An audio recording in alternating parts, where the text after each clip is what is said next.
March 8, 1944. 24,000 feet above Brunswick, Germany, Lieutenant Robert Johnson squeezed the trigger on his P-47 Thunderbolt, watching tracers arc toward a Messerschmitt 109 at 400 yards. The convergence of 850 caliber machine guns sent a stream of armor-piercing incendiary rounds toward the German fighter. Johnson expected the 109 to break away, to evade, to survive as so many had before. Instead, the German fighter simply exploded. One moment it was a sleek killing machine, the next an expanding ball of orange flame that consumed the entire aircraft in less than a second. The pilot never had a chance to bail out. Johnson had fired perhaps 200 rounds. Something had changed. If you're enjoying this deep dive into the story, hit the subscribe button and let us know in the comments from where in the world you are watching from today. What Johnson witnessed that day above Brunswick was becoming increasingly common in the skies over Europe by early 1944. German fighters that had previously absorbed punishment and limped home were now exploding catastrophically from what seemed like minor hits. Luftwaffe pilots who had survived years of combat were dying in ways that defied their experience and training. The mathematics of aerial warfare had shifted, and the Germans couldn't understand why. The conventional wisdom repeated in bars from Berlin to Munich was simple. American fighters relied on quantity over quality.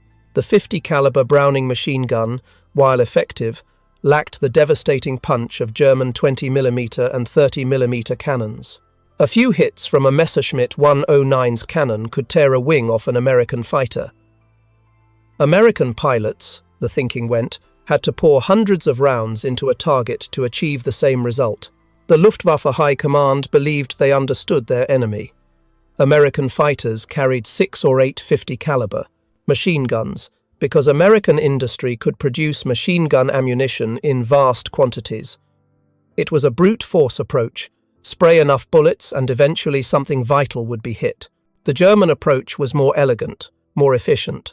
Heavy cannons delivered explosive shells that destroyed with surgical precision. By the spring of 1944, this comfortable assumption was killing German pilots at an unsustainable rate. Oberleutnant Hans Hartmann, a veteran of 3 years of aerial combat over the Eastern Front, transferred to Defense of the Reich duties in February 1944.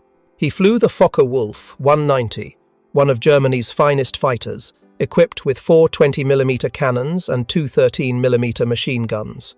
His first encounter with American P-51s over Frankfurt on March 2, 1944, shattered everything he thought he knew about aerial combat. Hartmann's after-action report, discovered in Luftwaffe archives in 1987, described the engagement with unusual candor. I achieved what should have been a successful deflection shot on a Mustang at approximately 300 meters. I observed strikes on the enemy's fuselage and right-wing root. The aircraft should have been crippled. Instead, it executed a hard brake and returned fire. His bullets struck my aircraft across the engine, cowling and left wing. I felt the impacts, perhaps 10 or 12 hits total. Then my aircraft simply came apart. The engine exploded. The left wing folded. I was in my parachute before I understood what had occurred. The Americans' bullets had done what 30mm Menengescos shells do to our bombers. They did not simply penetrate, they destroyed. Hartmann was describing something that German intelligence had been tracking with increasing alarm throughout late 1943 and early 1944. American 50 caliber ammunition had become catastrophically more lethal, not through any dramatic increase in power or velocity. The ballistics were essentially unchanged from 1942, but the effect on German aircraft had transformed from merely damaging to instantly destructive. The change was subtle enough that German pilots initially attributed it to bad luck. Every combat veteran knew that sometimes a single bullet found a critical component: the fuel line, the oil cooler, the pilot himself, and transformed a survivable engagement into a death sentence. But by early 1944, the frequency of these catastrophic kills had increased beyond any reasonable expectation of random chance. Luftwaffe loss reports from January through March 1944, analysed post-war by American and British intelligence teams, revealed a disturbing pattern. German fighters engaging American escort fighters were being destroyed outright at nearly double the rate observed in mid-1943.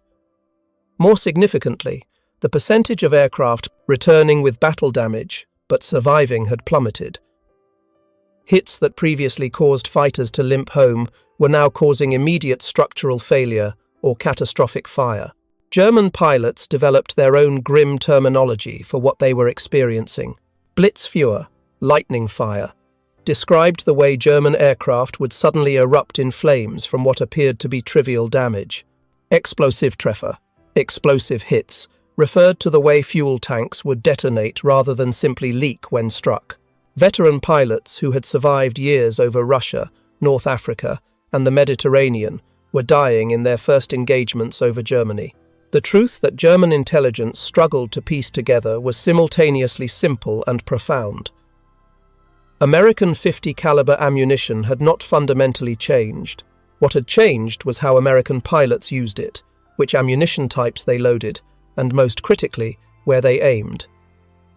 The transformation in lethality came not from a single technical breakthrough, but from the convergence of multiple factors that the Luftwaffe had failed to fully appreciate. The story begins not in the skies over Europe, but in the sprawling industrial facilities scattered across the American Midwest.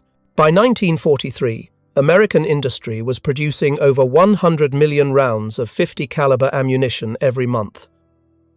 This staggering output allowed for something unprecedented in military history: experimentation on an industrial scale. The Browning .50 caliber machine gun could fire several distinct types of ammunition. Ball ammunition, essentially a solid lead core in a copper jacket, was the baseline. Armor-piercing rounds featured a hardened steel core designed to penetrate armor plate. Tracer rounds contained a pyrotechnic charge that burned brightly, allowing pilots to observe their fire. Incendiary rounds contained a small charge of flammable material designed to ignite upon impact. The most sophisticated round was the armor-piercing Incendiary, designated M8. This combined a hardened steel penetrator with a small incendiary charge at the bullet's tip. The concept was elegant. The steel core would punch through armor or structure, and as the bullet tumbled through the interior of the aircraft, the incendiary compound would ignite, starting fires in fuel lines, hydraulic fluid, or ammunition storage. In 1942 and early 1943, American fighter pilots typically loaded their ammunition in a standardized pattern. 4 ball rounds, 1 tracer. This gave them visual feedback for aiming while delivering adequate kinetic energy to the target. Some pilots preferred 2 armor-piercing rounds, 2 ball rounds, 1 tracer. The tracer every 5th round served as an aiming reference, its bright streak showing where the bullets traveled. This loading pattern reflected the original design philosophy of the .50 caliber Browning. It was intended as an anti-aircraft weapon, designed to shoot down relatively fragile biplanes and early monoplanes with fabric-covered control surfaces and unprotected fuel tanks. Against such targets, simple kinetic energy was sufficient. Punch enough holes in the target, and it would become unflyable. But by 1943, the targets had evolved dramatically. German fighters featured self-sealing fuel tanks, armor protection for pilots and critical components, and robust all-metal construction that could absorb significant damage and continue flying. The Focke-Wulf 190 in particular was legendary for its ability to sustain battle damage. There were documented cases of 190s returning to base, with over 200 bullet holes, engines barely functional, hydraulics destroyed, yet still flyable. Against these hardened targets, the traditional loading pattern of mostly ball ammunition was proving inadequate. American pilots were achieving hits, lots of hits, but those hits were failing to destroy targets. Combat camera footage from 1943 missions shows American pilots hammering German fighters with sustained fire, tracers walking across wings and fuselage, yet the German aircraft would pull away, trailing smoke but still under control. The transformation began in the summer of 1943 with a series of technical conferences involving pilots, intelligence officers, and ordnance specialists. The discussions centered on a disturbing reality. American fighters were achieving higher hit rates than ever before, thanks to better gun sights and improved tactics. But the kill rate wasn't increasing proportionally. More hits didn't automatically mean more kills. Colonel Cass Huff, commanding the armament section of the 8th Air Force's Technical Division, studied thousands of feet of combat camera footage and hundreds of after-action reports. His classified report, dated August 15, 1943, identified the core problem with remarkable clarity. Our pilots are hitting enemy aircraft regularly and repeatedly, but they are failing to hit them with ammunition capable of causing destruction. Ball ammunition makes holes. Against modern armoured fighters, holes are insufficient. We must cause fires, explosions, structural failure. The solution emerged from intensive ballistic testing conducted at Eglin Field, Florida, and Wright Field, Ohio, throughout the summer of 1943. Technicians fired different ammunition combinations at captured German aircraft and mock-ups of German fighter structures. They measured penetration, damage patterns, and most critically, the probability of causing catastrophic failure of the target. The results were unequivocal. Armor-piercing incendiary ammunition was vastly more effective at causing catastrophic damage than ball or simple armor-piercing rounds. The M8 API round didn't just penetrate German aircraft, it destroyed them from the inside. The incendiary compound, though small, approximately 1 gram of aluminum and magnesium alloy, would ignite upon impact. As the bullet tumbled through the aircraft's interior, this burning material would contact fuel vapors, hydraulic fluid, or oxygen lines. German self-sealing fuel tanks, the Luftwaffe's answer to the vulnerability problem, were designed to prevent fuel leakage from bullet holes. Layers of rubber would expand when contacted by fuel, sealing perforations and preventing the catastrophic fuel leaks that had plagued early war aircraft. Against ball ammunition, self-sealing tanks worked remarkably well. A bullet would punch through, fuel would begin to leak, the rubber would swell and seal, crisis averted. But self-sealing tanks had a critical vulnerability that German engineers had not fully anticipated. They were designed to prevent leaks, not fires. The interior of the tank still contained fuel vapor, an explosive mixture of air and gasoline fumes. When an armor-piercing incendiary round penetrated a self-sealing tank, the incendiary compound would ignite these fumes. The self-sealing mechanism, designed to contain liquid fuel, was useless against internal explosion. The effect was catastrophic. The fuel tank would explode from within, the overpressure rupturing seams and blowing apart the tank structure. Burning fuel would spray throughout the interior of the aircraft. The fire would spread to hydraulic lines, oxygen systems, ammunition storage. Within seconds, an aircraft could transform from fully functional to completely consumed by fire. Major John Meyer of the 352nd Fighter Group witnessed this effect for the first time on November 26, 1943, during a mission over Bremen. Meyer, flying a P-47 Thunderbolt, engaged a Messerschmitt 110 twin-engine fighter at 450 yards. He fired a 3-second burst, approximately 200 rounds. I saw strikes across the fuselage and right engine. The 110 began, trailing smoke. Then, perhaps 2 seconds after my last hits, the entire aircraft simply exploded. Not caught fire, exploded. The wings separated, the fuselage broke in half, burning fuel filled the sky. I had never seen anything like it. What Meyer had witnessed was the new standard loading being adopted across American fighter units in late 1943. Instead of 4-ball, 1 tracer, pilots were now loading 1 API, 1 APIT, 1 AP, 2-ball. This meant 40% of rounds fired were now armor-piercing incendiary or armor-piercing incendiary tracer. Some units went further, loading 3 API, 2 APIT, 60% incendiary. The change in loading patterns was accompanied by a change in tactics and aiming philosophy. American fighter pilots had traditionally aimed for the largest target, the fuselage and wings. Mass your fire on the biggest part of the enemy, and eventually you'll cause enough cumulative damage to bring him down. This made sense with ball ammunition, where damage was primarily kinetic. Lots of holes in lots of places would eventually make the aircraft unflyable. But with armor-piercing incendiary ammunition, this spray-and-pray approach was inefficient. The incendiary effect was most devastating when rounds struck specific vulnerable areas. Fuel tanks, obviously, but also engine compartments, where ignited fuel vapor could cause engine fires. Wing routes, where fuel lines ran from tanks to engines. The area just behind the cockpit, where fuselage fuel tanks were often located. Fighter tactics instructors at the 8th Air Force's headquarters began emphasizing precision over volume. Don't just hit the enemy. Hit him in the vulnerable spots. Wait for a clean shot at his wing route or engine. A dozen well-placed armor-piercing incendiary rounds to a fuel system would cause more damage than 200 ball rounds scattered across the entire aircraft. Lieutenant Colonel John Landers of the 38th Fighter Group summarized the new philosophy in a tactical memo distributed to all pilots in his command in January 1944. The Hun's aircraft are tough.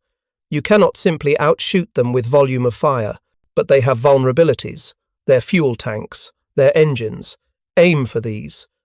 A short, accurate burst of API to his wing route will kill him faster than a long burst to his tail. Trust your ammunition to do the work. Make your hits count. The German response to this shift in American tactics was hampered by a fundamental intelligence failure. Luftwaffe technical intelligence had captured American aircraft, recovered unexploded ammunition, and analyzed the .50 caliber Browning extensively. They knew about armor-piercing incendiary rounds. German reports from as early as 1942 described the M8 API and its incendiary compound. But knowing about a weapon and understanding its tactical application are entirely different problems.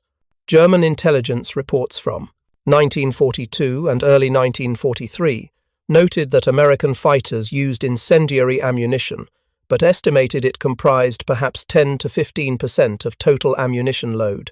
They observed that incendiary rounds were effective at starting fires, but considered them a minor threat compared to the sheer volume of fire American fighters could deliver. This assessment was technically correct for 1942 and early 1943, but by late 1943, when American units began loading 40 to 60% incendiary ammunition, German intelligence failed to detect the change. Captured American pilots, when interrogated, rarely discussed ammunition loading patterns. It wasn't classified information, but neither was it something pilots thought about consciously enough to mention under interrogation. The result was a growing disparity between what German pilots expected from American fighters and what they actually encountered. Veterans returning from the Eastern Front, where they had fought Soviet aircraft with similar .50 caliber armament, expected American .50 calibers to be dangerous but survivable.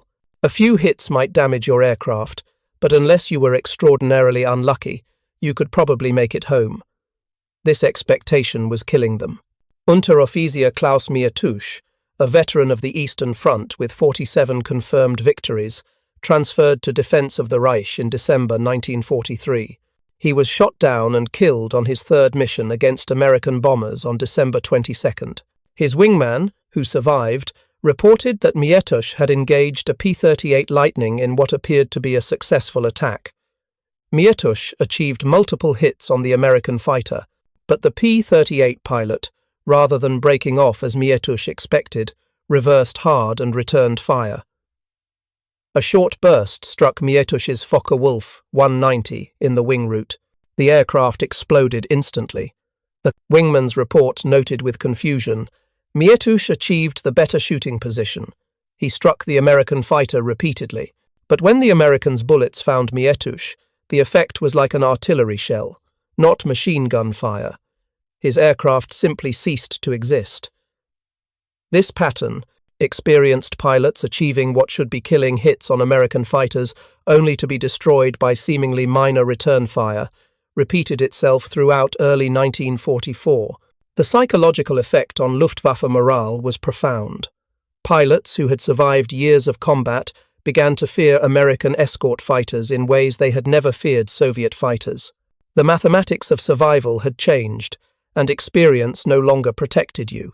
Hauptmann Heinz Nock, a Luftwaffe ace with 33 victories, described the new reality in his diary entry from February 11th, 1944. "We are losing our best men to the Americans, not through superior tactics or superior aircraft.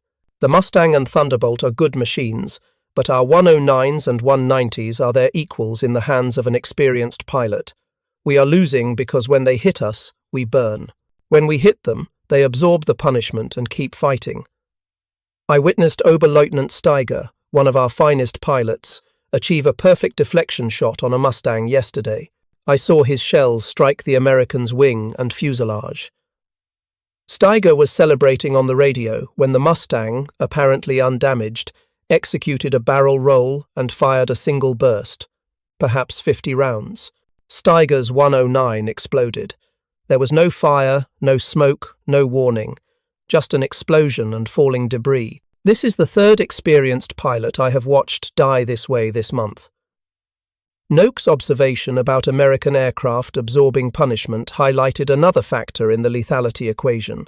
While American fighters were loading ammunition optimized for causing catastrophic damage, American aircraft designers had simultaneously been improving survivability. Self-sealing fuel tanks, which had been standard on American fighters since 1942, were being continuously refined. Armor protection for pilots and critical components was being enhanced. Redundant systems ensured that damage to one component didn't necessarily doom the aircraft. The result was an asymmetry in combat outcomes. When a German pilot achieved hits on an American fighter, those hits might damage but not destroy. The American pilot could potentially return to base, or at minimum, bail out over friendly or neutral territory. When an American pilot achieved hits on a German fighter with armor-piercing incendiary ammunition, those hits had a high probability of causing immediate catastrophic failure. The German pilot had seconds to bail out, often not enough time. This asymmetry was quantifiable. Analysis of combat loss reports from February through May 1944 revealed stark differences in survival rates. American fighter pilots shot down over Germany had approximately a 35% chance of successfully bailing out and surviving as prisoners of war. German fighter pilots shot down over Germany had approximately a 20% chance of successful bailout and survival. The difference came down to how quickly aircraft were destroyed after being hit. American pilots hitting German fighters with API ammunition were causing explosions or fires that consumed the aircraft in seconds. German pilots hitting American fighters with cannon shells were causing structural damage that developed over tens of seconds, giving American pilots time to recognize they were doomed and attempt bailout. This 10 to 20-second difference in time to destruction translated directly into pilot survival rates. The Luftwaffe attempted several countermeasures, none entirely successful. Additional armor was added around fuel tanks and fuel lines, but this weight-reduced aircraft performance at a time when American fighters already enjoyed parity or superiority in speed and climb rate. Fire suppression systems using carbon dioxide or nitrogen were tested, but proved unreliable and added complexity to already stressed maintenance operations.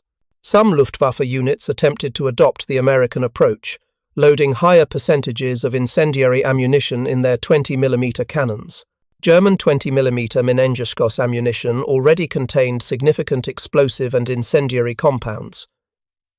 Increasing the proportion of these rounds in the ammunition load seemed logical, but German cannon ammunition was already primarily explosive and incendiary.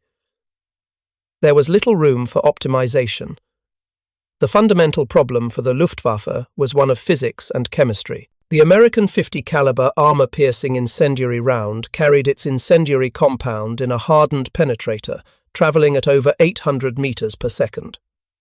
This combination of penetration and incendiary effect allowed it to reach and ignite fuel systems protected by armor and self-sealing materials.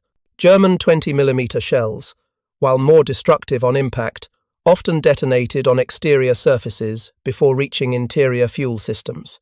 A German Menengeschoss shell striking an American fighter's wing might blow a large hole in the wing surface, but the fuel tank inside, protected by self-sealing material and separated from the wing skin by structure, might remain intact. An American API round striking a German fighter's wing would punch through the skin, penetrate the fuel tank wall, and ignite fuel vapor inside the tank itself. One caused visible dramatic damage, the other caused invisible catastrophic damage.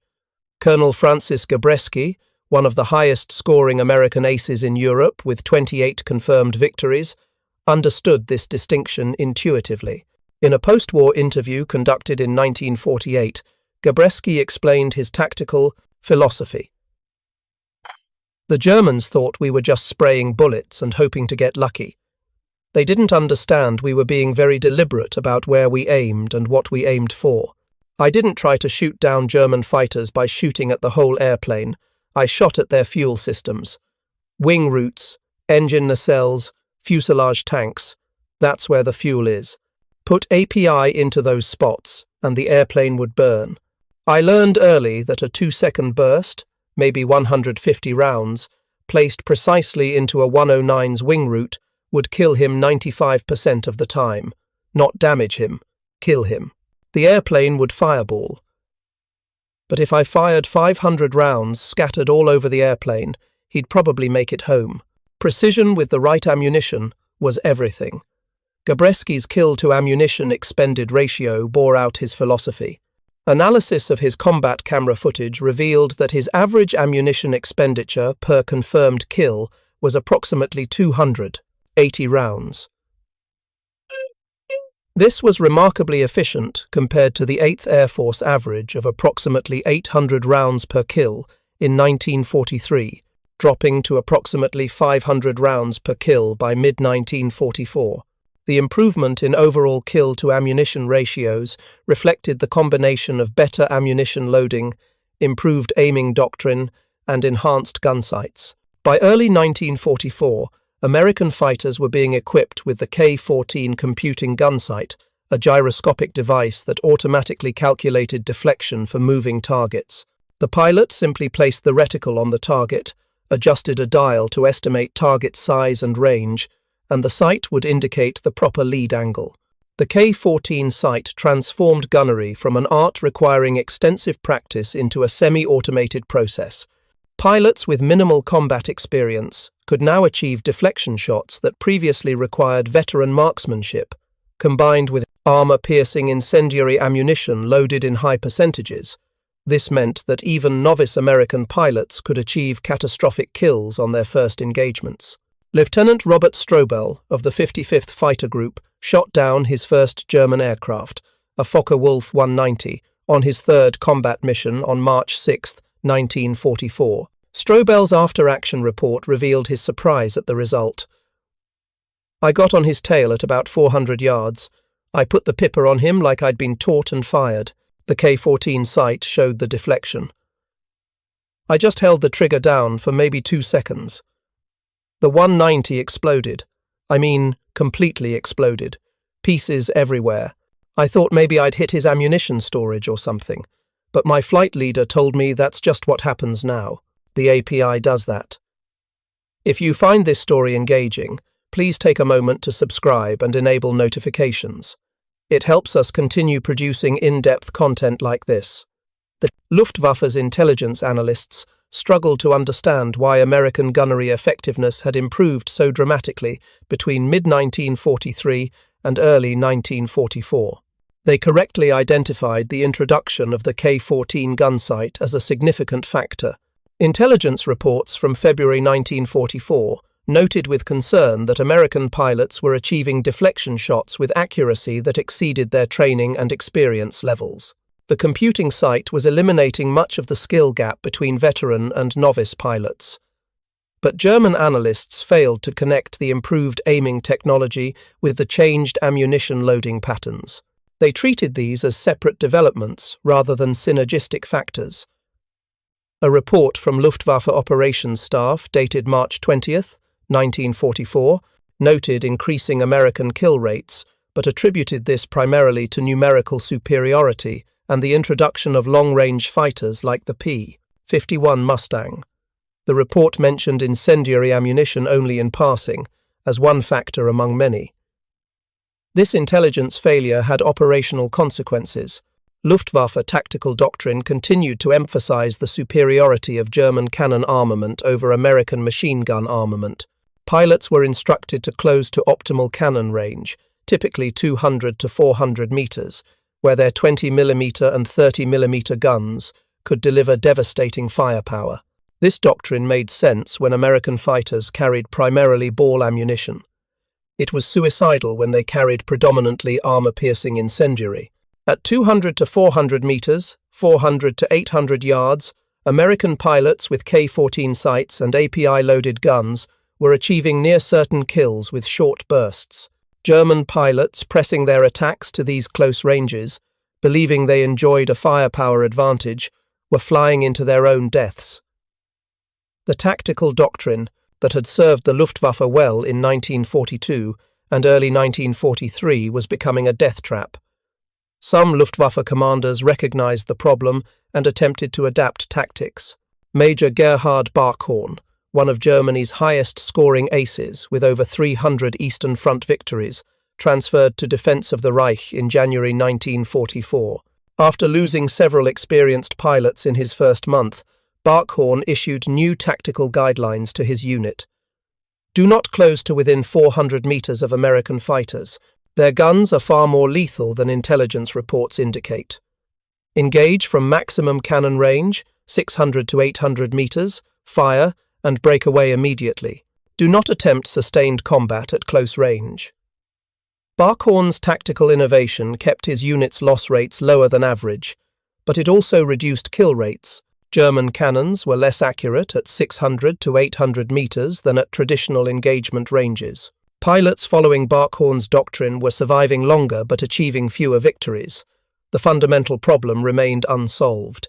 American fighters, with their combination of computing sights and armor-piercing incendiary ammunition, had achieved a tactical advantage that German equipment and doctrine couldn't easily counter. The story of the .50 caliber's effectiveness wasn't just about ammunition types and loading patterns. It was also about engagement geometry and the specific vulnerable points on German aircraft. American intelligence had been studying German fighter design throughout the war, identifying critical weaknesses through analysis of captured aircraft, crashed wrecks, and combat camera footage. By early 1944, detailed vulnerability diagrams were being distributed to American fighter units. These diagrams, resembling medical anatomy charts, showed German aircraft with color-coded zones, indicating the effectiveness of different attack angles. Red zones marked areas where armor-piercing incendiary hits had the highest probability of causing catastrophic kills. Yellow zones indicated areas where damage would be serious, but not necessarily immediately fatal. Green zones showed relatively non-critical areas, where even multiple hits might not prevent the aircraft from returning to base. For the Messerschmitt 109, the primary red zones were the wing routes, where fuel lines ran from wing tanks to the engine, and the area immediately behind the cockpit, where the main fuselage tank was located. The Focke-Wulf 190's red zones included the engine cowling, where fuel injection lines were vulnerable, and the upper fuselage spine, which ran above the fuselage fuel tank. American pilots were explicitly instructed to aim for these red zones, rather than simply spraying fire across the entire aircraft. Intelligence briefings before missions would review the vulnerability zones for the aircraft types most likely to be encountered. Gun. Camera footage from successful kills would be analyzed to identify which attack angles and aim points had been most effective. This systematic approach to targeting transformed American gunnery from intuitive to analytical. Instead of relying on experience and instinct to know where to aim, pilots could follow explicit guidance based on engineering analysis. A pilot on his first combat mission, if he followed the vulnerability diagrams and used his K-14 sight properly, had a reasonable chance of achieving a catastrophic kill. Experience still mattered, but the advantage it conferred had been dramatically reduced.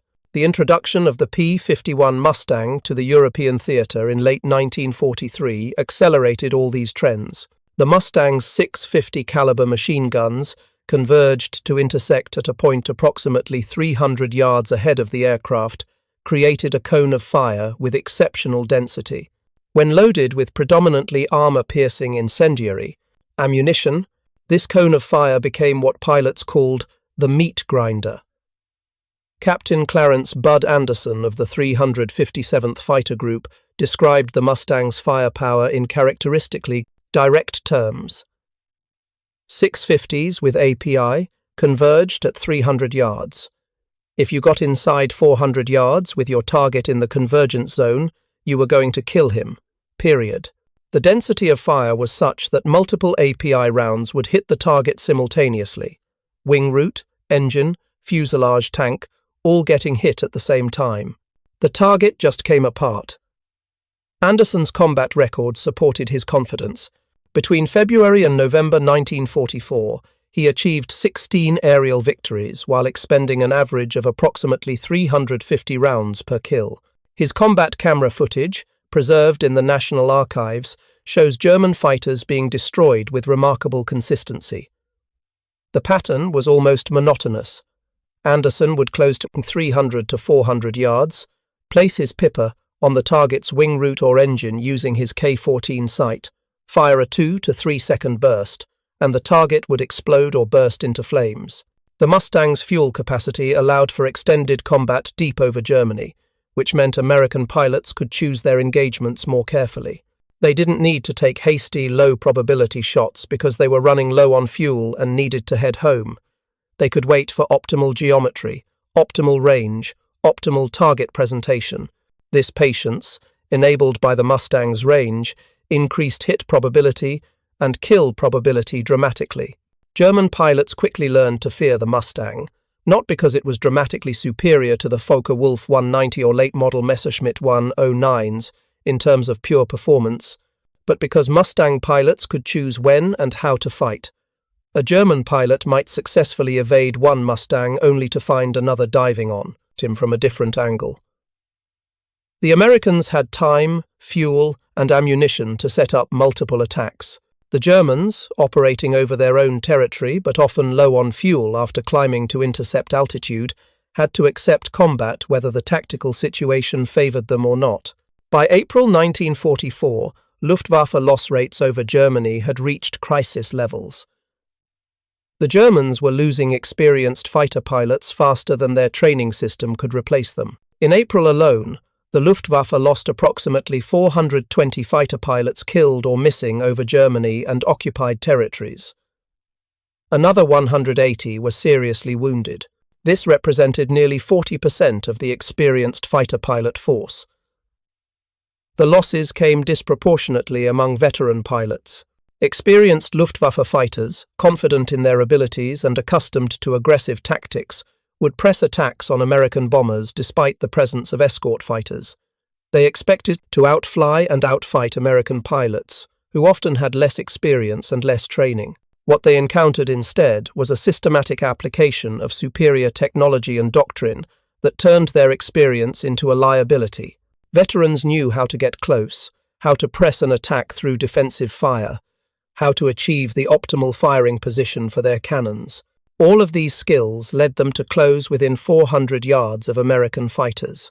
At that range, against K-14-equipped pilots firing armor-piercing incendiary ammunition, experience stopped mattering. The German pilot might be an ace with 50 victories. The American pilot might be on his 10th combat mission.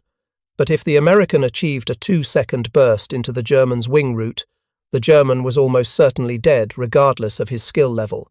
General Lieutenant Adolf Galland, one of Germany's most respected fighter leaders, recognized the crisis with brutal clarity. In a conference with Reichsmarschall Hermann Göring in May 1944, Galland presented loss statistics that painted a devastating picture. German fighters engaging American escorts were being destroyed at a rate of 3.2 to 1. For every American fighter shot down, the Luftwaffe lost more than 3, and critically, 72% of German fighters destroyed were categorized as catastrophic loss, meaning the aircraft was completely destroyed, usually by fire or explosion, with the pilot killed or seriously wounded. Gallen's report identified American gunnery effectiveness as a primary factor. The Americans have achieved a combination of technical advantages that our pilots cannot overcome through skill alone. Their computing gun sights allow even inexperienced pilots to achieve accurate deflection shots. Their armor-piercing incendiary ammunition causes catastrophic damage to our fuel systems. Their long-range fighters allow them to choose optimal engagement conditions. We are not losing to superior individual pilot skill. We are losing to superior systematic application of technology. Goering, according to witnesses at the conference, refused to accept Gallen's assessment. The idea that American machine guns could be more effective than German cannons contradicted everything the Luftwaffe High Command believed about air combat. Goering insisted that higher loss rates resulted from pilot cowardice or inadequate training, not from any American technical advantage. He ordered increased emphasis on aggressive attack tactics, exactly the opposite of what the tactical situation required. The consequences of this denial played out in the skies over Germany through the summer of 1944. Luftwaffe pilots, under orders to press attacks aggressively, continued to close to cannon range against American fighters. They continued to die at catastrophic rates. By June 1944, the Luftwaffe had effectively lost air superiority over Germany. American bombers and fighters operated with near impunity. The invasion of Normandy proceeded without meaningful German air opposition. The transformation in 50 caliber effectiveness wasn't the only factor in achieving air superiority. American numerical superiority, the introduction of long-range escorts, improved tactics, and declining German pilot quality all contributed. But the dramatic increase in lethality of American fighter armament between mid-1943 and mid-1944 played a crucial role that has often been underappreciated in historical analysis. What seemed like a simple machine gun, firing what appeared to be simple bullets, had been transformed through careful ammunition selection, tactical doctrine, and computing gun sights into a weapons system that achieved effects comparable to cannon armament at typical combat ranges. The Luftwaffe's failure to recognize and adapt to this transformation cost them hundreds of experienced pilots during the critical first half of 1944. German pilots did eventually develop effective counter-tactics. By late 1944, surviving veterans had learned to avoid close-range combat with American fighters, to attack from beyond 400 meters and break away immediately, to never allow American fighters to achieve firing solutions on vulnerable areas. But by then, it was too late. The Luftwaffe had lost too many experienced pilots. The replacements arriving at squadrons had insufficient training and insufficient experience to implement sophisticated defensive tactics. The story of the 50 caliber incendiary round reveals a broader truth about technological warfare. Lethality comes not from individual technical specifications, but from the integration of multiple factors into an effective weapons system. The M8 armor-piercing incendiary round was not dramatically more powerful than the ammunition it replaced. Its incendiary charge contained approximately 1 gram of material. But that 1 gram, delivered to the right location on a German fighter by a pilot using a computing gun sight and following vulnerability diagrams, could cause an explosion that destroyed a 5-ton aircraft and killed a pilot who had survived years of combat. The Germans understood each individual component. They knew about incendiary ammunition. They knew about computing gun sights. They knew about vulnerability analysis. What they failed to understand was how Americans had integrated these components into a systematic approach to air combat that multiplied effectiveness beyond the sum of individual parts. By the time German intelligence pieced together the full picture, in reports compiled in late 1944 and early 1945, it no longer mattered. The Luftwaffe was effectively destroyed as a fighting force. American 50 caliber machine guns destroyed approximately 4,950 German aircraft in air-to-air combat over Europe between 1943 and 1945. The majority of these kills occurred after the introduction of widespread armor-piercing incendiary loading in late 1943. The transformation from a weapon that damaged to a weapon that destroyed had been accomplished not through dramatic technical breakthrough, but through systematic optimization of ammunition selection, tactics, and aiming technology. The young Americans who flew Thunderbolts and Mustangs over Germany rarely understood the full technical story behind their success. They knew that when they hit German fighters, those fighters tended to explode. They knew their incendiary ammunition worked. But they didn't necessarily understand the physics of fuel vapor ignition, or the vulnerability of self-sealing tanks to internal explosion, or the systematic intelligence analysis that had identified optimal aim points. They simply followed their training, used their equipment as designed, and watched German fighters fall from the sky in flames. That was enough. The technical sophistication happened at levels above them, in the work of ordnance engineers and intelligence analysts and tactical planners who transformed the 50 caliber Browning from a capable weapon into a decisive one. The Luftwaffe never knew what hit them, not because the information was hidden, but because they failed to recognize its significance until far too late. Thank you for watching. For more detailed historical breakdowns, check out the other videos on your screen now, and don't forget to subscribe. Mid-February 1943, Sidi Bouzid, Tunisia, the Sherman tank designated War Daddy II rolled to a stop in the desert sand, its white American star still visible beneath the hastily painted German cross. German reconnaissance troops from the 501st Heavy Panzer Battalion had captured this M4A1 intact during the chaotic American retreat, and now they prepared it for an extraordinary journey across North Africa. The tank bore serial number USA 3067641, built by Lima Locomotive Works, belonging to Company G of the 1st Armoured Regiment. What made this captured vehicle remarkable wasn't its combat record or technical specifications. It was what this tank represented, a glimpse into American industrial capability that would soon be shipped to Germany for exhaustive analysis at the Kummersdorf proving grounds. Over the next 4.5 days, German personnel drove War Daddy II 350 kilometers across of hostile territory to the port of Sfax. Every kilometer of that journey revealed something German engineers had not anticipated. The engine never overheated despite the punishing North African heat. The transmission shifted smoothly through all 5 forward gears without complaint. The final drives maintained consistent performance across terrain that regularly disabled German tanks after far shorter movements. At Sfax, War Daddy II was loaded onto a cargo ship bound for Germany.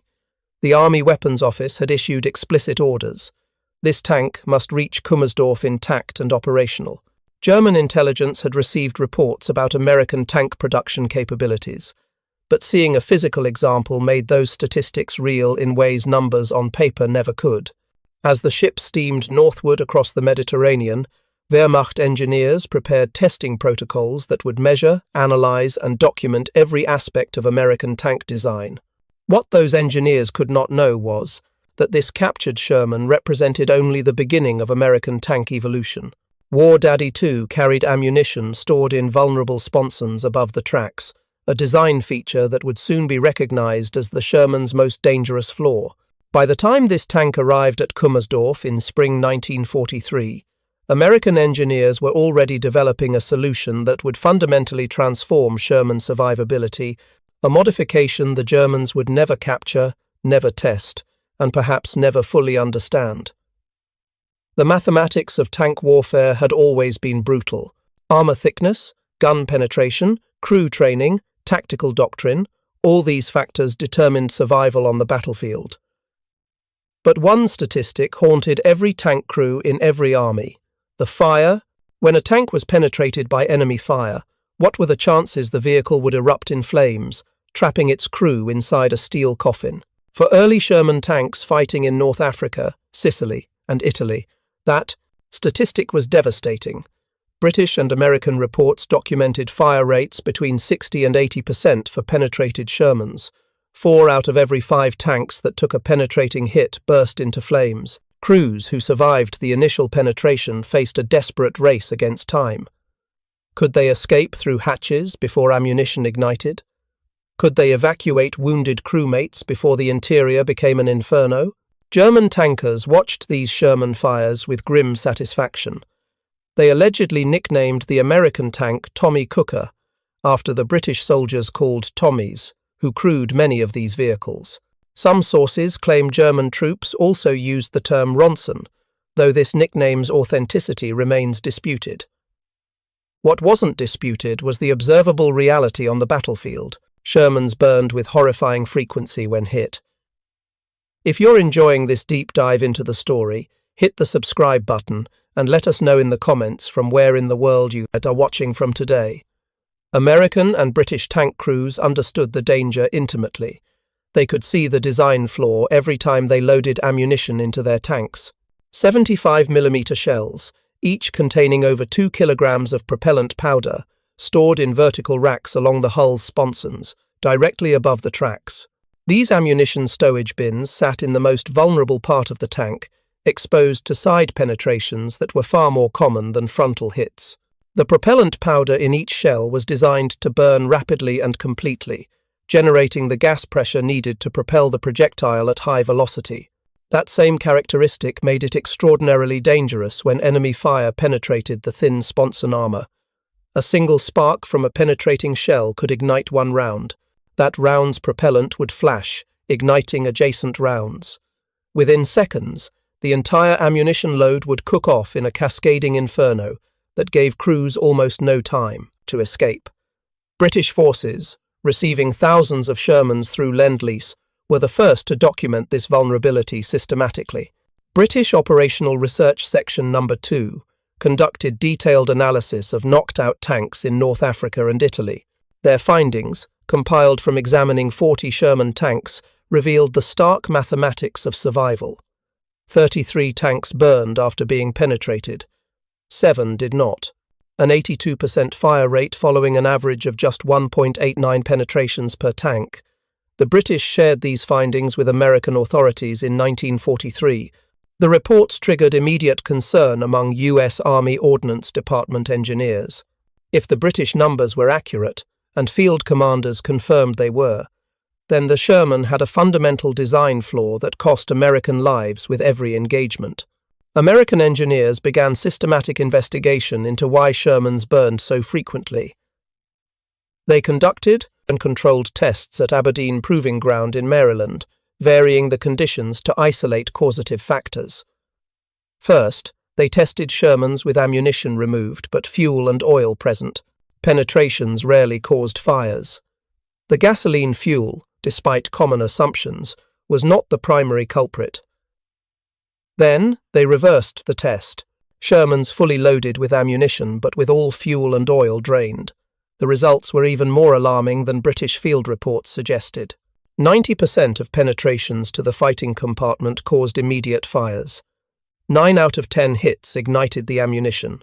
The propellant stowage wasn't just vulnerable, it was catastrophically dangerous under any combat condition. Engineers tested carbon dioxide fire extinguishers, standard equipment in all Shermans. The extinguishers proved almost useless against propellant fires. The ammunition burned too hot and too fast for CO2 suppression to work effectively. Only massive quantities of water could fight propellant fires, and water wasn't available inside a buttoned-up tank under combat conditions. The problem was clear. The solution was not. American tank production in 1943 was reaching unprecedented levels. Multiple factories across the United States were producing Shermans at a combined rate exceeding 1,000 tanks per month. Fisher Tank Arsenal, Detroit Tank Arsenal, Baldwin Locomotive Works, American Locomotive Company, Pacific Car and Foundry. Chrysler, Ford, all these manufacturers were running assembly lines at maximum capacity to meet military demand. Any design change that required major modifications would slow production for months. Retooling assembly lines, retraining workers, redesigning component specifications, all these changes carried enormous time costs. And time, in early 1943, was something the Allies could not afford to waste. The invasion of Sicily was scheduled for July. Italy would follow. Eventually, the invasion of France would require every Sherman the factories could produce. Engineers needed a solution that could be implemented quickly, didn't require complete vehicle redesign, and actually worked to prevent ammunition fires. The first attempt was a field-expedient measure.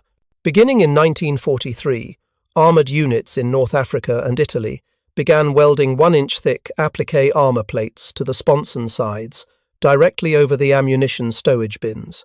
The added armour might prevent or slow enemy penetrations, giving ammunition some additional protection. Field reports on appliqué armour effectiveness were mixed. The armour added weight and complexity to manufacturing without fundamentally addressing the problem. A penetration that defeated the appliqué armour still struck ammunition stored in vulnerable positions. The added protection was marginal at best, and many engineers doubted it provided any real benefit beyond psychological reassurance for crews. Meanwhile, at Aberdeen Proving Ground and other testing facilities, engineers experimented with more radical solutions. They tested placing ammunition racks below the turret basket, beneath the level of the tracks, where side penetrations were less likely to strike them directly. This seemed promising, but required significant internal modifications that would disrupt production. Then, someone proposed surrounding the ammunition bins with water. The concept was simple but potentially revolutionary. Water jackets around each ammunition cell would absorb heat from any penetrating fragments. If ammunition began to ignite, water would pour onto the flames, suppressing the fire before it could spread to other rounds. The initial test of this water jacket concept failed spectacularly. Engineers surrounded an ammunition rack with water and then fired a 75mm shell into it. The penetration created hydraulic shock that tore the entire rack apart. The water, under the sudden pressure of the penetration, acted like a shaped charge itself, destroying the rack more thoroughly than the shell alone might have. Engineers refined the design. Instead of a single water jacket surrounding multiple shells, they created concentric cells. Each ammunition round sat in its own cylindrical chamber. Water filled the space between the inner chamber wall and an outer protective wall. Crucially, they left some airspace at the top of each water jacket, preventing hydraulic shock from building destructive pressure. This improved design went into hull mock-ups for testing. Engineers fired 37mm and 75mm shells at ammunition stored in these new water-jacketed racks. Out of 14 ammunition cells punctured, only 2 caught fire. The reduction was dramatic. From a 90% fire rate to a 14% fire rate, the water jackets worked. But the wet stowage system, as it came to be called, required more than just water jackets. Engineers completely redesigned ammunition placement inside the Sherman's hull. Instead of storing shells in sponson racks above the tracks, all main gun ammunition would be moved to the hull floor, below the turret ring. This placement put ammunition beneath the track line, significantly reducing the vulnerable area exposed to side penetrations. The redesigned layout actually increased total ammunition capacity, despite initial fears it would reduce available stowage. New Shermans could carry up to 150 rounds, more than earlier models. However, the ready rack, ammunition immediately accessible to the loader without opening floor bins, was reduced to just 6 rounds. Loaders would need to replenish the ready rack more frequently during extended engagements, but the trade-off in survivability seemed more than worthwhile. The wet stowage bins used a water-glycerin mixture rather than pure water. Glycerin lowered the freezing point, preventing the solution from freezing in winter conditions. The mixture filled the space between concentric cylinders surrounding each shell. When penetrated, the liquid would flow out over any fragments or hot metal, cooling them before they could ignite propellant powder. By late 1943, the wet stowage design was finalized. Production implementation began in January 1944. Different Sherman variants received wet stowage at different times, as each manufacturer retooled its assembly lines.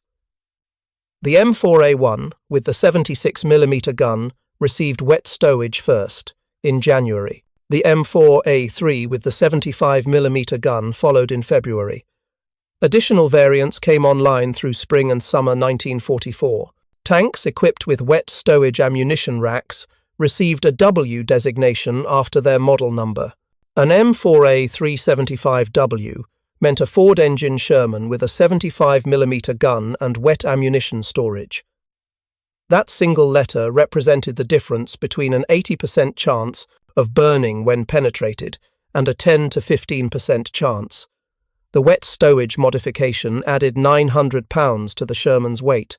The water and glycerin mixture, the reinforced floor bins, the redesigned internal layout, all this added mass without adding armor or firepower. From a purely technical perspective, the added weight reduced the Sherman's already modest power-to-weight ratio. The tank became slightly slower, slightly less maneuverable, but American engineers understood that specifications on paper meant nothing if crews died in burning tanks. The 900 pounds of wet stowage equipment would save far more American lives than 900 pounds of additional armor plating ever could. This was applied engineering at its finest, not optimizing for impressive specifications, but solving the actual problem that killed crews in combat. The modification also required crew training updates. Loaders needed to understand the new ammunition storage layout. They needed to know which bins held which ammunition types. They needed to practice replenishing the ready rack quickly during lulls in combat. Commanders needed to understand that wet stowage wasn't perfect protection. It dramatically reduced fire risk, but didn't eliminate it entirely. As wet stowage, Shermans began reaching frontline units in summer 1944. Crews noticed the difference immediately. Tanks that took penetrating hits increasingly survived without catastrophic fires. Wounded could be evacuated. Crews could sometimes fight their way out of ambushes rather than abandoning vehicles at the first hit. The psychological impact was as important as the physical protection. Crews who believed their tank might not burn fought with more confidence and determination. The U.S. Army conducted formal studies comparing dry stowage and wet stowage Sherman fire rates after sufficient combat data accumulated. The 1945 study confirmed what field observations suggested. Dry stowage Shermans, the early production models, burned 60 to 80% of the time when penetrated. Wet stowage Shermans burned 10 to 15% of the time. The improvement was so dramatic it almost defied belief. From 60 to 80% down to 10 to 15%. That reduction meant 4 to 7 times fewer catastrophic fires. It meant crews who took penetrating hits had reasonable chances of survival. It meant tanks that could be recovered and repaired rather than abandoned as burned-out hulks. It meant American tank battalions could sustain operations without constant crew replacements. British forces, receiving wet stowage Shermans through 1944 and 1945, confirmed similar results. Canadian units reported the same dramatic improvement. Even Soviet forces, operating the diesel M4A2 variant with wet stowage, noted the enhanced survivability. The modification worked across all theatres, all variants, all combat conditions.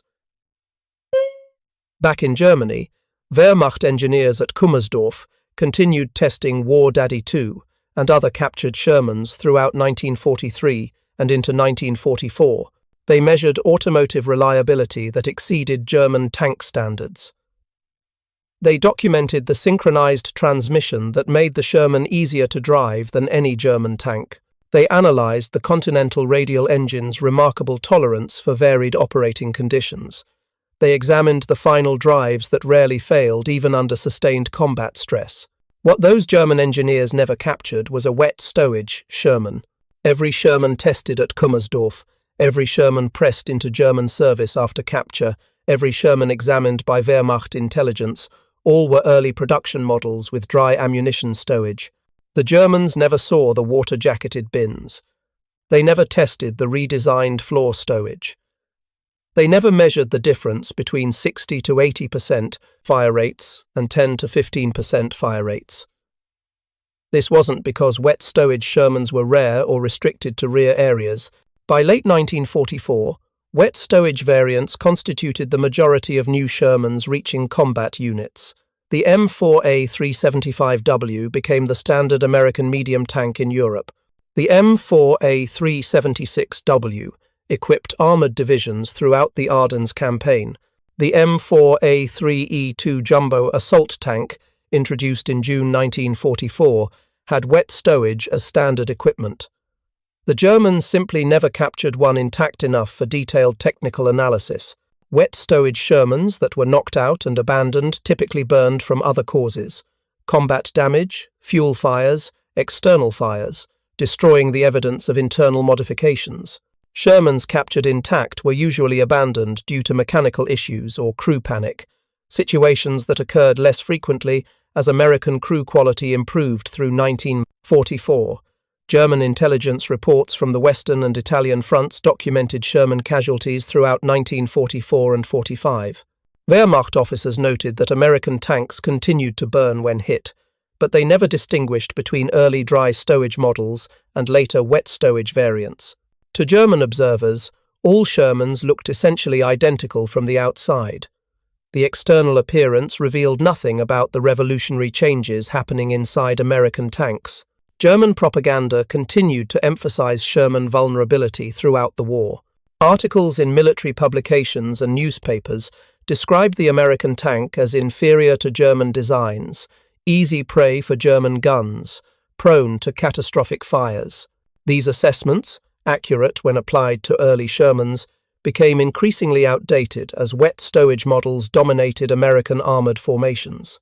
The 10th SS Panzer Division captured 12 M4A3 Shermans at Hagenau in January 1945 during Operation Nordwind. These tanks, originally belonging to the American 43rd Tank Battalion, were abandoned intact when their crews retreated during the German assault. The Germans formed these captured Shermans into the 13th Company of the 10th SS Panzer Regiment and used them in combat operations through the final months of the war. These 12 Shermans served as reconnaissance vehicles and mobile reserves, roles requiring sustained movement and mechanical reliability. German commanders praised the tank's automotive excellence in after-action reports. The Shermans reached objectives without mechanical failures. They maneuvered across terrain that immobilized German Panthers. They provided fire support with consistent reliability that German crews had learned never to expect from their own vehicles. What those SS tankers didn't realize, or perhaps never documented, was whether these captured Shermans had wet stowage. If they did, and the later production date suggests they probably did, then German crews were operating the most survivable Sherman variants ever produced, without understanding what made them different from earlier models. They were benefiting from American engineering innovation they couldn't see and didn't recognize. If you find this story engaging, please take a moment to subscribe and enable notifications. It helps us continue producing in-depth content like this. The strategic implications of wet stowage extended far beyond individual crew survival. Tank losses in armored warfare fell into several categories. Catastrophic losses, vehicles destroyed so thoroughly they could never be recovered or repaired. These included tanks that burned completely, leaving only charred hulls. Mobility kills, vehicles immobilized by track damage, engine failure, or transmission problems but potentially repairable. And firepower kills, vehicles whose weapons were damaged but could still move. Early Shermans, with dry stowage, that took penetrating hits fell overwhelmingly into the catastrophic loss category. The 60 to 80% fire rate meant most knocked-out Shermans burned beyond any hope of recovery. Even if the initial penetration caused relatively minor damage, the subsequent ammunition fire destroyed the vehicle completely. Burned-out Shermans couldn't be repaired or returned to service. Wet stowage fundamentally changed this equation. A Sherman with wet stowage that took a penetrating hit had an 85 to 90% chance of not catching fire. Many of these vehicles could be recovered, repaired, and returned to frontline service within days or weeks. The reduction in catastrophic losses meant American armored divisions could sustain their fighting strength despite heavy combat.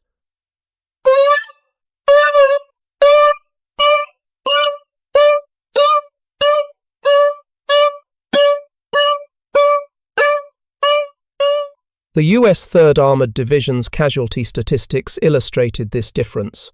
The division entered combat in Normandy with approximately 132 M4 Sherman tanks, During the entire European campaign from June 1944 to May 1945, the division had approximately 648 Shermans completely destroyed and another 700 knocked out, but subsequently repaired and returned to service.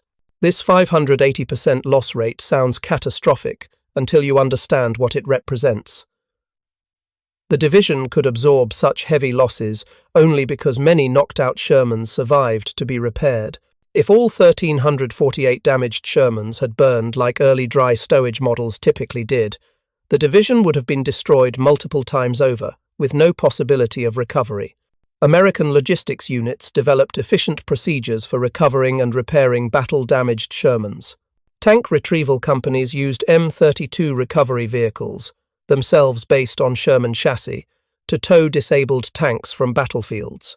Mobile maintenance battalions established repair facilities just behind the front lines.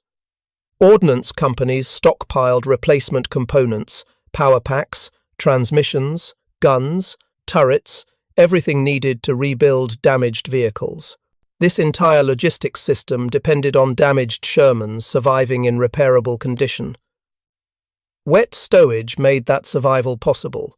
A Sherman with a penetrated hull, damaged tracks, and a wounded crew could be recovered if it didn't burn. The same vehicle with dry stowage would likely have become a total loss, adding to the pile of charred hulls that littered every battlefield. German armoured divisions, by contrast, saw their strength decline steadily through 1944 and 1945 as losses exceeded replacement capacity. German Panthers and Tigers that broke down or took combat damage often had to be abandoned because recovery assets were insufficient and spare parts were unavailable. Even when German vehicles were recovered, repair took far longer than American Sherman repairs due to the complexity of German designs. The Panthers' notorious final drive failures meant many tanks were abandoned after travelling less than 150 kilometers. These vehicles weren't destroyed by enemy fire. They weren't even engaged in combat, they simply broke down, and German logistics couldn't recover or repair them in time. By comparison, wet stowage Shermans that survived combat actions could be repaired and returned to frontline service repeatedly. British forces examined captured German tanks throughout the Italian and Northwest European campaigns.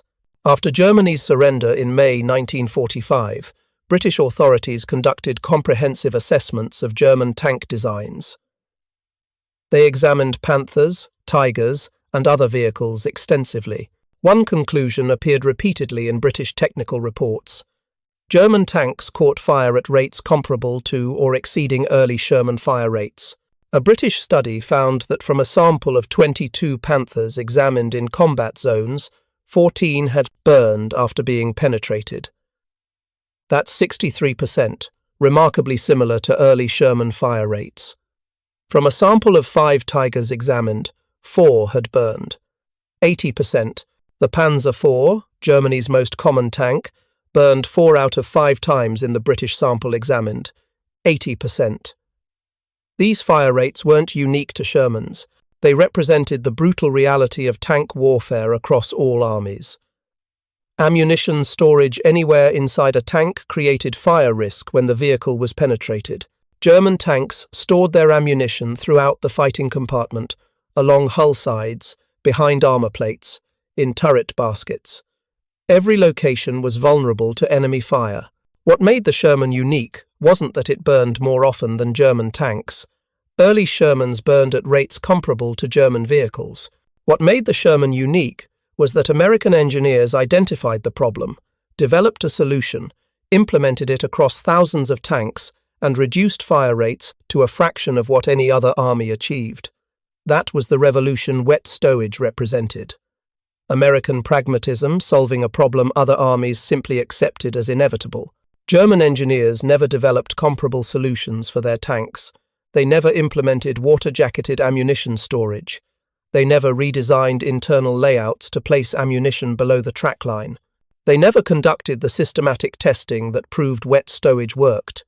German tank development through 1944 and 45 focused on increasing gun power and armor thickness, while reliability and crew survivability received minimal attention.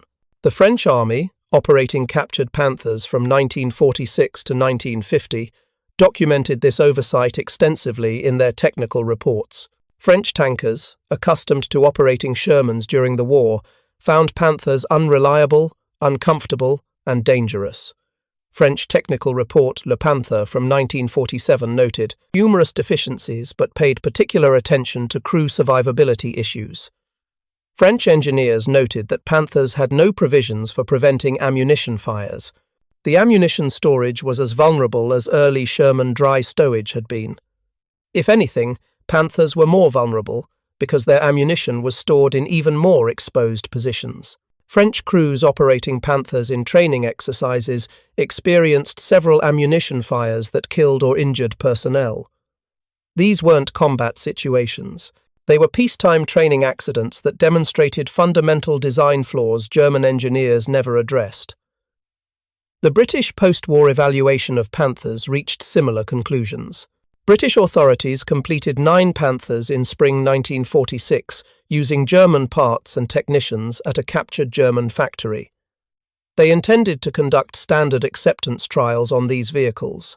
The trials had to be halted when all the Panthers broke down from mechanical failures. The report, dated February 1948, stated bluntly that very little information of any value was obtained due to the general mechanical unreliability of Panther and Jagdpanther tanks. Neither the French nor British reports mentioned wet stowage or any German equivalent, because no such system existed. German tanks entering service in 1946, built from wartime components, had the same vulnerability to ammunition fires that German tanks in 1943 had. There had been no evolution, no improvement, no solution. The problem that American engineers solved in late 1943 remained unsolved in German designs 2 to 3 years later. Soviet forces captured hundreds of Panthers on the Eastern Front. They pressed some into Soviet service after applying German markings and tactical numbers. Soviet tanker accounts describe using captured Panthers briefly before mechanical failures disabled them. None of the Soviet accounts mention any superior survivability compared to Soviet T-34 tanks or American Lend-Lease Shermans. The Panthers performed adequately when they ran, but they rarely ran for long. Dmitry Losa, hero of the Soviet Union and commander of Sherman-equipped units on the Eastern Front, wrote extensively about his experiences in his post-war memoir. Losa commanded M4A2 diesel Shermans, many of which had wet stowage. He praised Sherman reliability, crew comfort, and overall design philosophy. He never mentioned ammunition fires as a significant problem, which suggests the wet stowage variants he operated worked as advertised. Losa's account contrasts sharply with Soviet experiences operating T-34 tanks.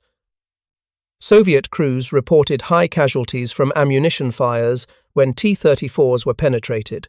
Soviet tank doctrine emphasized aggressive offensive operations, accepting high casualties as necessary costs of victory. The difference between Sherman and T-34 survivability would have been apparent to any crew operating both types. Israeli forces, operating Shermans extensively from the 1940s through the 1970s, conducted their own modifications and upgrades. Israeli engineers replaced engines, upgraded guns, improved armor, modernized fire control systems. They turned World War II Shermans into effective 1960s-era tanks that fought successfully against Soviet-designed T-54s and T-62s.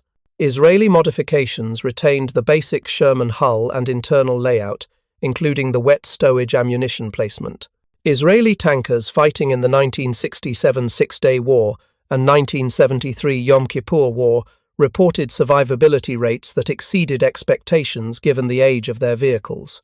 Part of that survivability came from Israeli upgrades, part came from superior crew training, but part came from the fundamental soundness of the Sherman design, including features like wet stowage that American engineers had implemented 30 years earlier. Chilean forces purchased Israeli M51 Shermans, upgraded versions with 105mm guns, in the late 1970s. Chile operated these tanks until 1999, keeping some in reserve until 2006. That operational longevity, extending Sherman's service life more than 60 years beyond initial production, testified to design decisions made in 1942 through 1944. Wet stowage was one of those decisions. Not the most visible, not the most celebrated, not the modification that military historians emphasize when discussing tank development, but wet stowage represented applied engineering excellence that saved thousands of American, British, Canadian, and Soviet crew lives. It represented systematic problem-solving that identified a critical flaw, developed a practical solution, and implemented it across mass production. The Germans never captured this innovation. They never tested it. They never understood it. German intelligence reports from 1944 and 1945 continued describing Sherman vulnerability to ammunition fires based on observations of early production models. German tactical doctrine continued to assume Shermans would burn at high rates when penetrated. German tankers continued to fight, believing their technical superiority would compensate for numerical inferiority. That belief, that assumption, became increasingly detached from battlefield reality through late 1944 and early 1945. The Shermans German troops faced in France, Belgium, and Germany weren't the same tanks they'd encountered in North Africa and Italy. These were M4A3 variants with wet stowage, improved suspension, better armour arrangements, and either 76mm guns or British 17-pounder guns in Firefly variants. These late-war Shermans still couldn't match Panther or Tiger frontal armour. They still couldn't penetrate German heavy tanks at long range without specialised ammunition. But they didn't burn 4 out of 5 times when hit. They survived to fight another engagement. Their crews lived to gain experience. Their maintenance requirements remained manageable. Their logistics demands stayed within American supply capabilities. The wet stowage modification, invisible from outside the tank, represented the type of advantage that determined campaigns rather than individual battles. One wet stowage Sherman might not defeat one Panther in direct combat, but a battalion of wet stowage Shermans could sustain operations that a battalion of Panthers simply could not match. The American tanks kept fighting while German tanks broke down, ran out of fuel, or couldn't be repaired after minor damage. By spring 1945, as Allied forces pushed into Germany from west and east, the disparity became impossible to ignore. American armoured divisions maintained combat effectiveness despite heavy losses because their Shermans could be recovered and repaired. German armoured divisions declined to combat ineffectiveness because their tanks, technically superior in many specifications, couldn't be sustained in field operations. The Panzer Lehr Division, one of Germany's elite armoured formations, entered the Battle of Normandy in June 1944 with 183 tanks and assault guns. By the end of July, after 6 weeks of combat, the division had fewer than 30 operational vehicles. Most losses weren't from combat. They were from mechanical breakdowns that couldn't be repaired, fuel shortages that immobilized vehicles, and ammunition shortages that rendered tanks useless. The U.S. 2nd Armored Division, fighting in the same campaign, entered Normandy with approximately 260 Sherman tanks. The division suffered heavy losses through the summer and fall of 1944, but maintained combat effectiveness by continuously recovering and repairing damaged vehicles. The division's organic maintenance units performed miracles of battlefield repair, returning knocked-out Shermans to service within days. That difference between German decline and American sustainability reflected dozens of design decisions, logistics innovations, and doctrine choices. Wet stowage was one decision among many, but it was a critical decision that saved lives and maintained fighting strength at moments when battles hung in the balance. The story of wet stowage demonstrates that winning wars requires more than impressive specifications. It requires identifying real problems, developing practical solutions, and implementing them quickly across mass production. It requires accepting that the best is often the enemy of the good enough. It requires understanding that crew confidence and survivability matter as much as gun penetration and armor thickness. American engineers understood these principles. German engineers, brilliant in many ways, often did not. German tank development pursued theoretical optimization at the expense of practical sustainability. American tank development pursued practical adequacy while continuously improving reliability and survivability. Two different philosophies, two different approaches, two very different results. War Daddy II, that first captured Sherman tested at Kummersdorf in spring 1943, told German engineers much about American automotive excellence. It revealed synchronized transmissions, herringbone gears, durable final drives, reliable engines. It demonstrated that Americans could build tanks as well as they built automobiles. It proved that mass production didn't require sacrificing quality. What War Daddy II couldn't tell German engineers was how American tanks would evolve over the next 2 years. It couldn't reveal the wet stowage system being tested at Aberdeen Proving Ground while German engineers measured armor thickness at Kummersdorf. It couldn't predict that American engineers would reduce ammunition fire rates from 80% to 15% through applied engineering innovation. That innovation, invisible and unknown to German intelligence, represented American industrial strength at its finest. Not building the best tank by any single metric, not achieving theoretical perfection, but solving the most critical problems quickly and effectively while maintaining mass production. Building tanks that worked, that survived, that could be repaired, that crews trusted. 79 years after the war's end, historians still debate tank specifications and combat records. They compare gun penetration tables and armor thickness measurements. They analyze tactical engagements and strategic campaigns. These debates miss the fundamental lesson that wet stowage teaches. Wars are won by systems that work under real conditions, by designs that solve actual problems rather than theoretical challenges, by innovations that save lives rather than specifications that look impressive on paper. The Sherman's wet stowage ammunition system embodied all these principles. It took a critical flaw and fixed it. It took an 80% fire rate and reduced it to 15%. It took a death trap and made it survivable. The Germans never knew. They never captured the evidence. They never tested the innovation. They continued fighting with assumptions about Sherman vulnerability that became obsolete as wet stowage models dominated Allied armored formations. That gap between perception and reality, between what German intelligence believed and what American engineering achieved, was just one more advantage in a war decided by industrial capacity and systematic innovation. Thank you for watching. For more detailed historical breakdowns, check out the other videos on your screen now and don't forget to subscribe.